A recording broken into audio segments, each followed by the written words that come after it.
alegría poder estar aquí en esta mañana todos juntos para poder abrir la palabra del Señor y poder disfrutar de este privilegio que es ser alimentados por su palabra.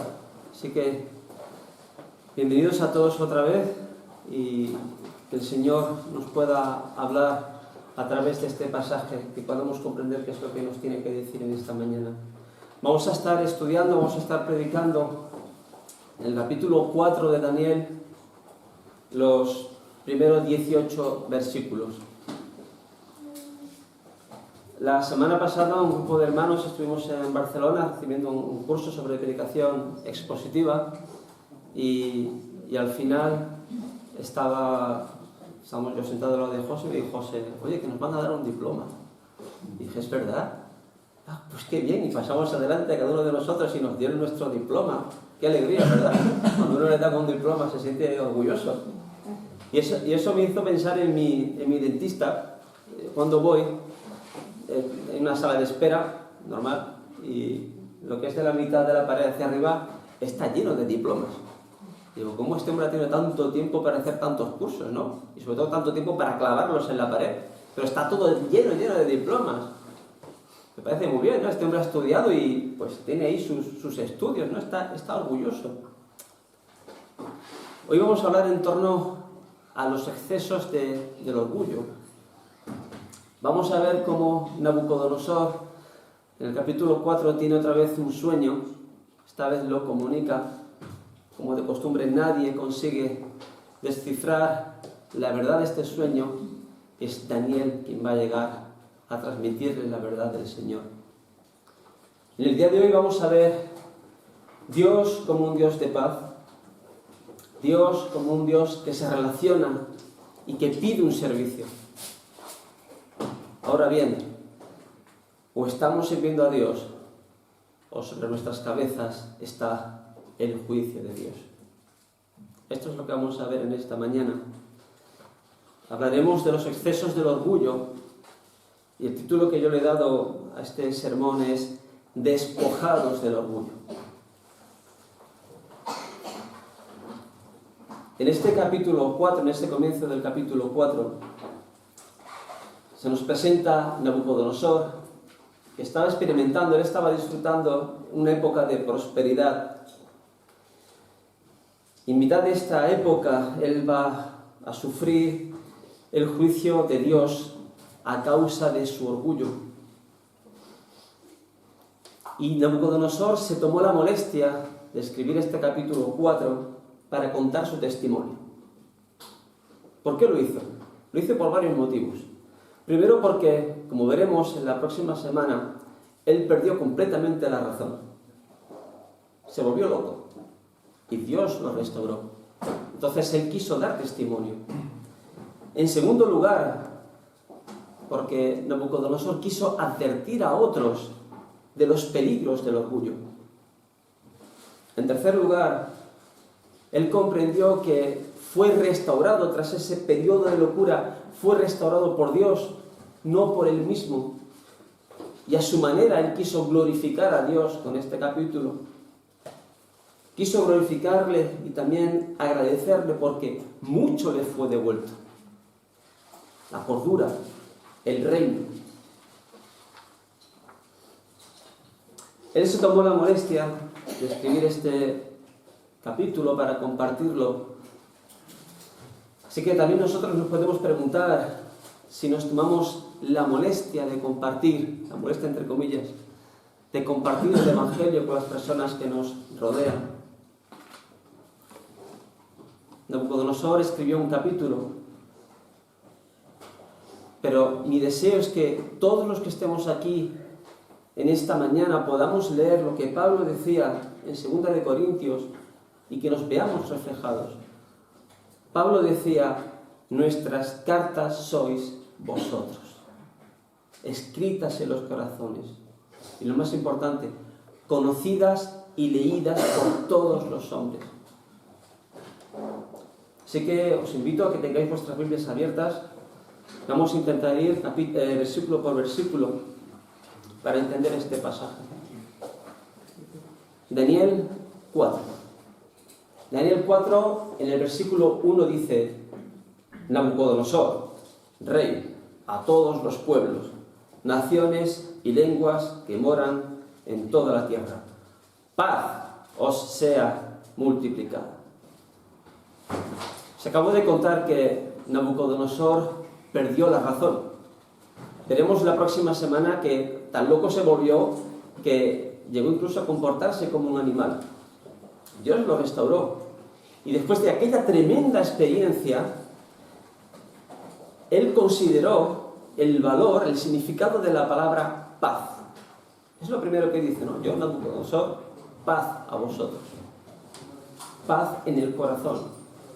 Esta paz de la que habla Nabucodonosor en el versículo 1 no es la paz que aparece en el versículo 4. Si vais al versículo 4 dice: yo estaba tranquilo en mi casa. No es esa paz, porque esa paz de la que todos podemos disfrutar, tranquilidad de la vida, es una paz frágil. En cualquier momento puede desaparecer. La paz de la que habla Nabucodonosor es aquella paz de la que habló Jesucristo. Cristo que dijo: la paz os dejo, mi paz os doy. Yo no os la doy como el mundo la da. No se turbe vuestro corazón, ni tenga miedo. Este es el verdadero significado de la palabra paz. Dios es un Dios de paz y a la vez un Dios que actúa y se comunica. En el versículo 2 leemos: conviene que yo declare las señales y milagros que el Dios Altísimo ha hecho conmigo. Hermanos, Dios sí que hace señales. Las vemos todos los días. Sol, la lluvia, los pastos, los alimentos. Los cielos cuentan la gloria de Dios y el firmamento anuncia la obra de sus manos. Nabucodonosor nos quería contar las señales y los milagros de Dios. Y Dios hace milagros. Cada una de las personas sentadas aquí que han sido salvas son el testimonio de la grandísima obra milagrosa de Dios. Regeneración, justificación, adopción. ¿Qué mayor milagro? Si Nabucodonosor se tomó la molestia de escribir este capítulo, podemos preguntarnos si nosotros también experimentamos la necesidad de contar lo que Dios ha hecho con nosotros. Porque de la abundancia del corazón habla la boca. Hermanos, no perdamos la maravilla de haber sido rescatados de nuestra vana manera de vivir. ¿Cómo hablamos de Dios a los demás? ¿Lo hacemos intelectualmente, repitiendo lo que otros han dicho o han escrito sobre Dios? Lo hacemos con todo nuestro ser, reconociendo que a pesar de la bruma, del humo de la batalla, Dios está conduciendo nuestras vidas para santificarnos y glorificarle. Dios es un Dios de paz que actúa y se comunica, pero escucha atentamente, Él lo hace para triunfar, Él lo hace para manifestar su gloria. Algunos de nosotros puede que nos sintamos actualmente en derrota. Es cierto que la derrota nos ha visitado a todos en algún momento. Padres separados, carreras profesionales truncadas, separaciones, ruina económica. A los israelitas les había pasado lo mismo. Ellos habían sido exiliados tras la invasión de Nabucodonosor. Pero escucha, la trama de la Biblia es la historia del triunfo de Dios. Este triunfo de Dios es definitivo y es visible en la conversión de sus hijos. Somos testigos de sus obras, de cómo nos sacó de la vana manera de vivir para estar en comunión con Él. Dios nos sacó. No fue suficiente pues que alguien viniera a contarnos hermosas palabras. Tampoco habría sido suficiente, por mucho que algunas personas digan: es que yo quiero ver un milagro. Nabucodonosor vio muchos y no les fue suficiente. Solo cuando Dios puso la vida del revés de Nabucodonosor, él pudo exclamar: tu reino es para siempre y tu señorío de generación en generación. Así que creas o no, seas creyente o no, Cristo es Señor de cada una de las personas, porque somos criaturas suyas y vivimos bajo su reino. Así que debemos abandonar estas ansias locas de triunfo terrenal. Dios nos tiene que mostrar nuestra miseria para que humillados corramos ante el trono de su gracia en busca de misericordia. Dios es un Dios de paz que se comunica, es un Dios de paz que triunfa. Pero volviendo a esta vida cotidiana en la que estamos sumergidos, ¿quién de nosotros no quiere una buena vida? Pero hermanos, la paz auténtica no está en el éxito tal como lo entiende el mundo. Dice el versículo 4: yo, Nabucodonosor, estaba tranquilo en mi casa y floreciente en mi palacio.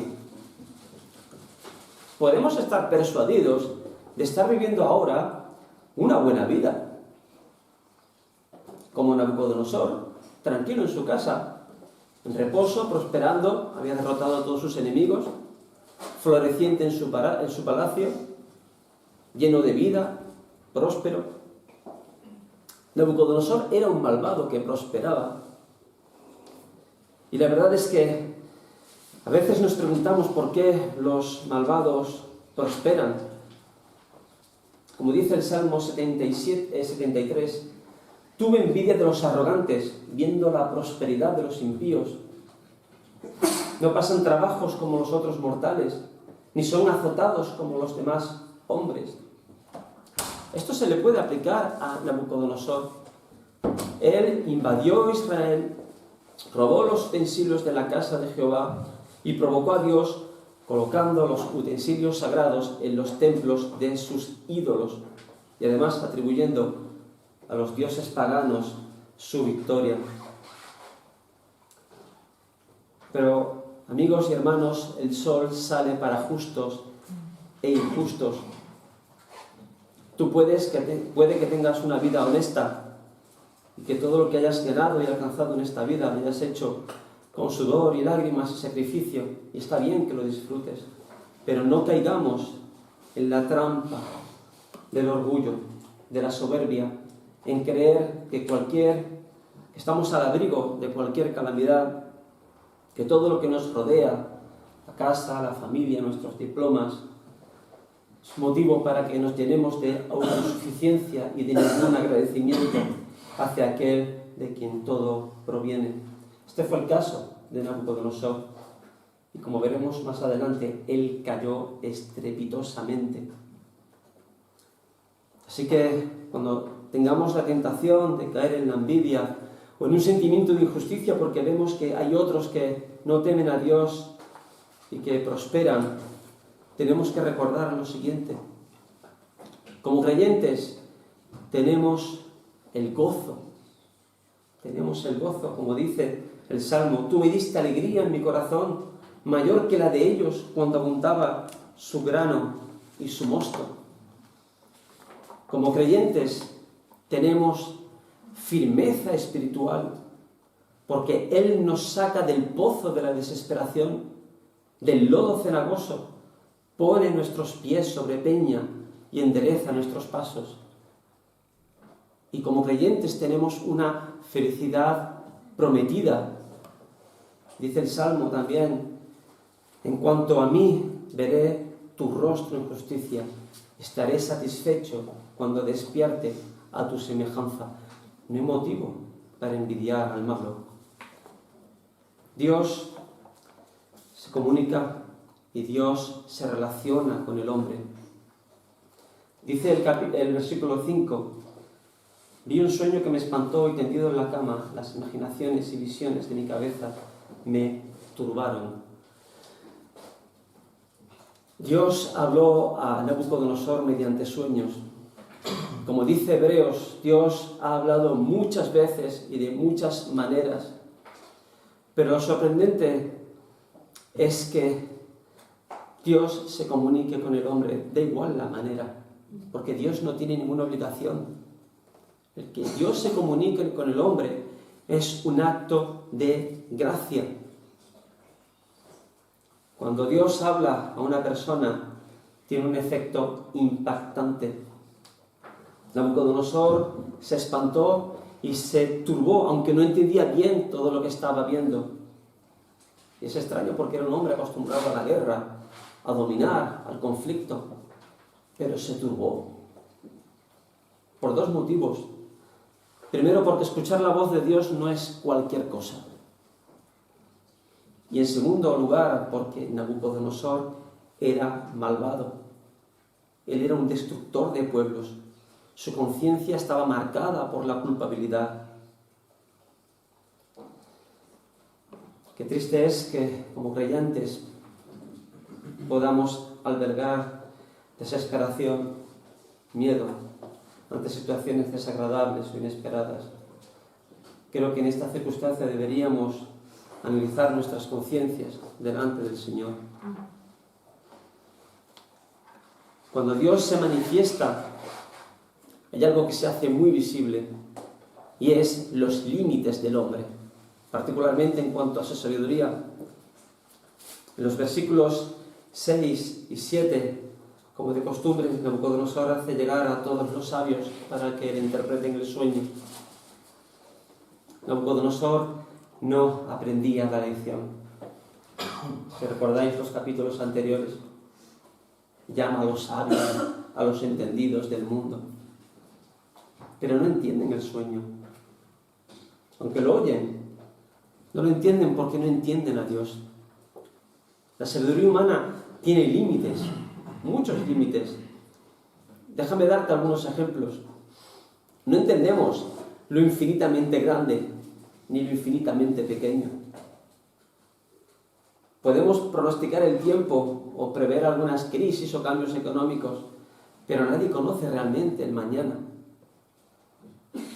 De hecho, hasta nosotros mismos somos un misterio para nosotros, en nuestra mente y en los mecanismos del cuerpo. Somos un misterio y estamos llenos de preguntas. Y la mayor pregunta de todas es que por nosotros mismos no podemos conocer las verdades sobrenaturales de Dios si Él antes, en su gracia, no se manifiesta. Con todos los recursos de conocimiento de hoy en día, las personas necesitan que Dios les hable espiritualmente. Y esto no puede ser alcanzado por medios materiales. Nosotros como creyentes tenemos un entendimiento espiritual de las cosas de Dios, y esto tiene que ser visto como un gran privilegio, porque aprovecha para hoy, aprovecha para el mañana, y es este conocimiento el que tenemos que ansiar, el entendimiento espiritual. Dios se ha dado a conocer a sus siervos, y nosotros como siervos crecemos progresivamente. En el versículo 8 aparece Daniel. Daniel, a quien ya conocemos, no es un sabio como otro cualquiera. Dios le ha otorgado un gran conocimiento espiritual. Nabucodonosor lo presenta con el nombre de Beltsasar, como el nombre de mi Dios. Nabucodonosor, aunque está escribiendo este testimonio de la obra de Dios en su vida, vemos que todavía tiene una concepción pagana de la espiritualidad. Y Nabucodonosor, aun siendo rey, debía ser discipulado. Beltsasar era el nombre que Nabucodonosor le dio a Daniel. Lo que el rey no le pudo dar a Daniel es como dice el versículo 8, en él mora el espíritu de los dioses santos. A pesar de la torpe expresión de Nabucodonosor, él sabía que había allí una realidad espiritual. De la misma manera, nosotros nos podemos llamar cristianos, Y qué triste no tener a Cristo. Podemos hablar cómo, actuar cómo, pensar cómo, pero que nuestra vida no refleje a Cristo. El discipulado es importante, hermanos, y en esta congregación lo estamos haciendo.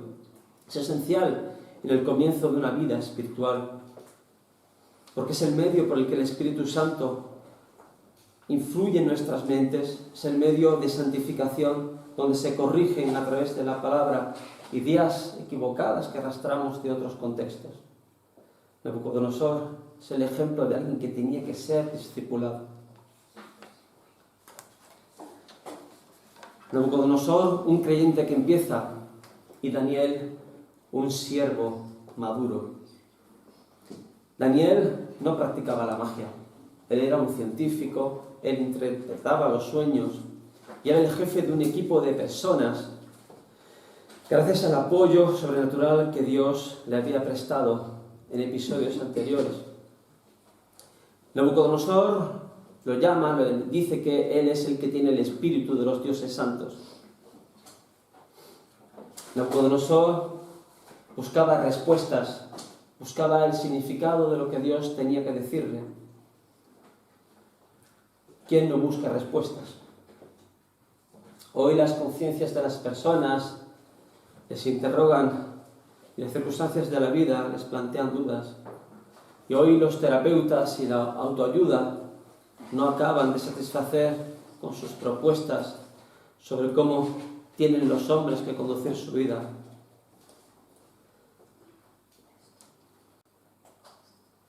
Dios había puesto ante Nabucodonosor un modelo aceptable de maestro, un modelo de guía, porque estaba empapado con su espíritu. Así que la pregunta es, ¿podemos imitar a Daniel? ¿Conocemos las Escrituras como Daniel? ¿Entendemos que el caos y el desorden que nos rodea es fruto del pecado? ¿Podemos dar una respuesta a los problemas del mundo, como dice Pedro? ¿Están preparados para presentar defensa con mansedumbre y reverencia ante todo el que os demande razón de la esperanza que hay en vosotros?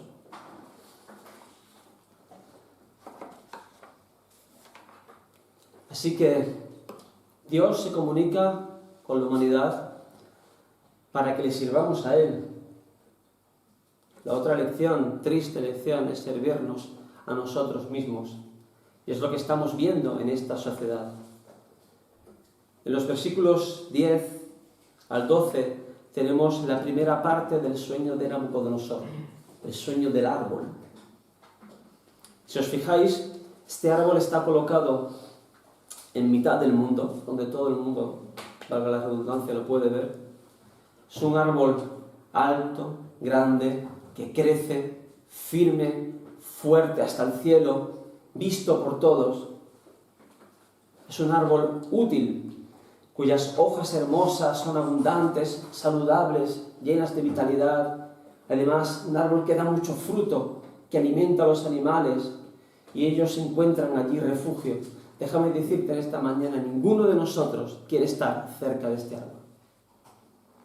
Ninguno de nosotros, por muy bonito que parezca. En primer lugar, porque Dios no aparece en este árbol. Es una muestra de nuestra sociedad donde aparentemente su consejo es relevante, o al menos no se tiene en cuenta. Dios no está en ningún sitio en este árbol. Es extraño, y aunque no hay ninguna referencia tampoco a seres humanos, el árbol es el propio rey. Los animales son los súbditos del imperio. Comparados con animales, lo que representa la corrupción por el pecado, humanos reducidos a un comportamiento animal sin trascendencia espiritual. En nuestra sociedad hay muchos de estos árboles donde el ser humano es glorificado y Dios despreciado. Dios que ha sido desterrado de los lugares públicos y también de nuestras conversaciones. Llamativo cuando lo es también en boca de quienes se llaman cristianos. Pero esta sociedad antropocéntrica, esta vida complaciente, atrae irremediablemente el juicio de Dios. La aparente tranquilidad de este cuadro, de este árbol frondoso,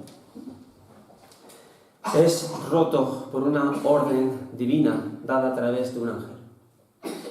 Una orden que va a afectar al árbol, a los animales y después a la cepa del árbol.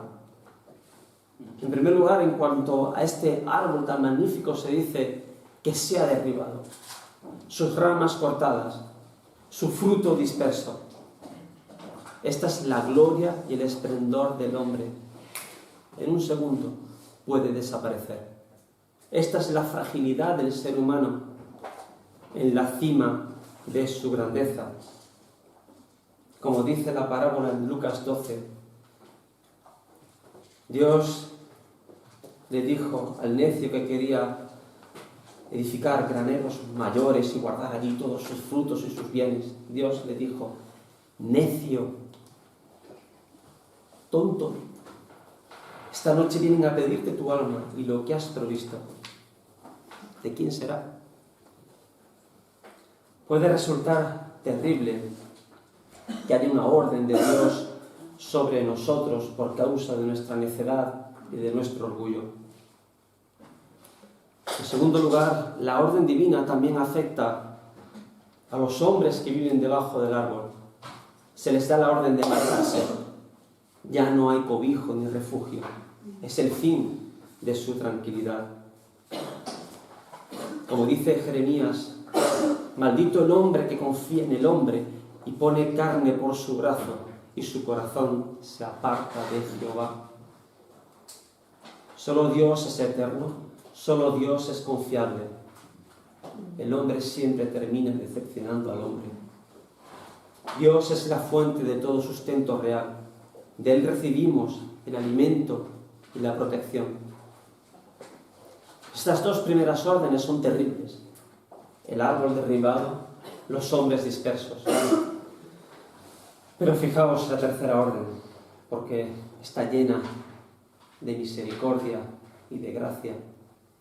En cuanto al tocón, la cepa, lo que es la base del tronco, esta parte del tronco que hunde sus raíces en la tierra, es preservada, guardada y recibe el rocío del cielo. Este es el ejemplo de la gracia de Dios. Dios tenía todo el derecho a arrancar el árbol de raíz, pero lo dejó vivo, con la esperanza de que volviera a brotar. Es cierto que fue un acto duro por parte de Dios, justo también, un acto de disciplina. Fue una advertencia contra el peligro de andar centrado y confiado en uno mismo. Este pasaje nos hace pensar en Job cuando dice: porque si el árbol fuere cortado, aún queda de él esperanza, retoñará aún y sus renuevos no faltarán. Todos hemos dado la espalda a Dios, pero Él aún es compasivo. Él no se goza con la destrucción del hombre, pero las segundas oportunidades acabarán un día. La única esperanza es correr hacia el trono, correr a la gracia de Dios en busca de socorro. Este árbol representa en el fondo al corazón del hombre, no solamente su mente, su razón, sino todo su ser. En los versículos 16 al 18 vemos la sentencia de Dios sobre este hombre. Le será dado un corazón de bestia durante un tiempo. Estas son las consecuencias de la desobediencia, de abandonar a Dios, de entregarse al pecado.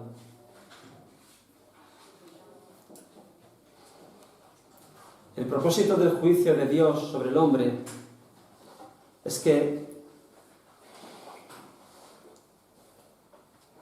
nosotros necesitamos ver que darnos a nosotros mismos la gloria es una equivocación. No somos dueños de nuestro destino. Dios, con su juicio, dio una corrección al rey.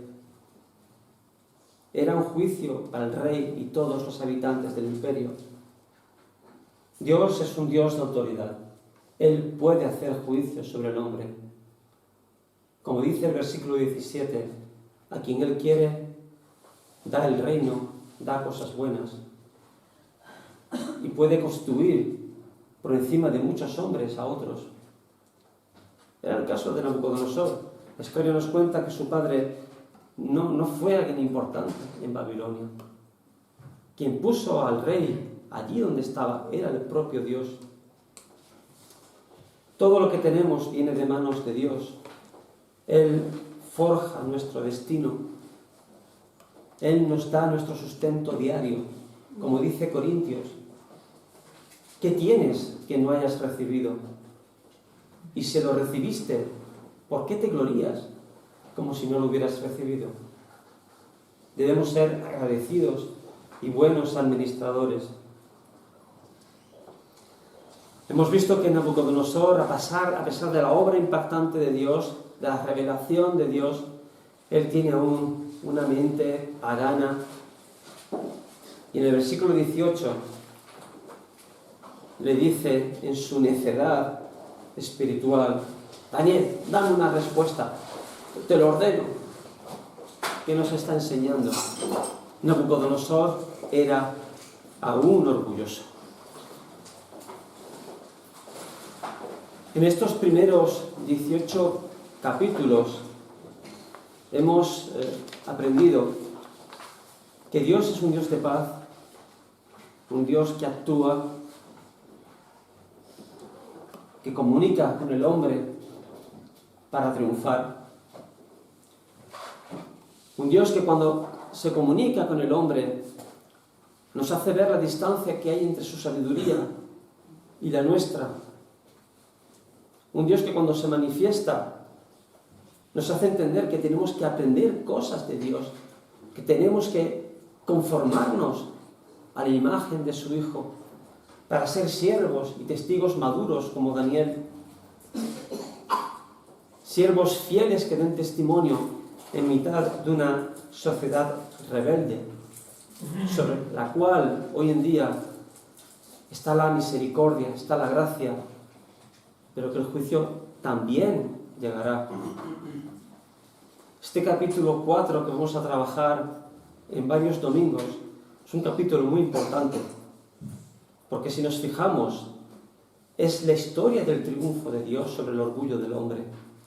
El capítulo 4 es el Evangelio condensado. Déjame explicarte. Como Adán y Eva, así fue creado Nabucodonosor, en gloria y majestad. Dios dijo a Adán y Eva: fructificad, multiplicaos, llenad la tierra, sojuzgadla, ser señores. Nabucodonosor era un señor de su tierra.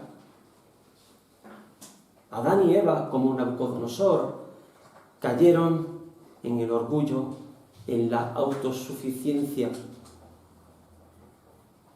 No glorificaron a Dios, no le dieron las gracias, se envanecieron en sus razonamientos y su necio corazón fue entenebrecido. Creyendo ser sabios, se hicieron necios y por eso Dios los entregó a la inmundicia.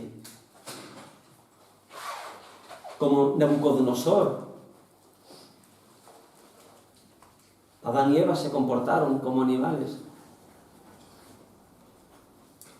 Deshonraron sus propios cuerpos, nos dice también Romanos. Cambiaron la verdad de Dios por la mentira, honrando y dando culto a otras cosas. Nabucodonosor tendrá la oportunidad de ser restaurado, como también Adán y Eva, a nosotros que somos sus hijos.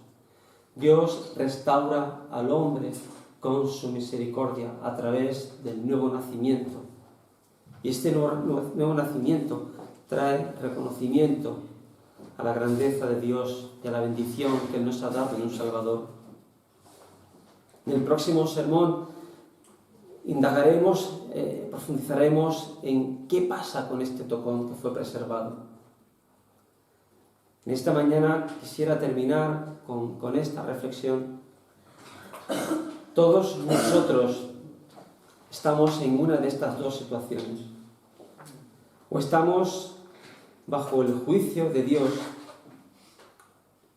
dominados por el pecado, como dice Efesios, muertos en delitos y pecados siguiendo la corriente de este mundo, el espíritu que opera en los hijos de desobediencia, siendo hijos de ira.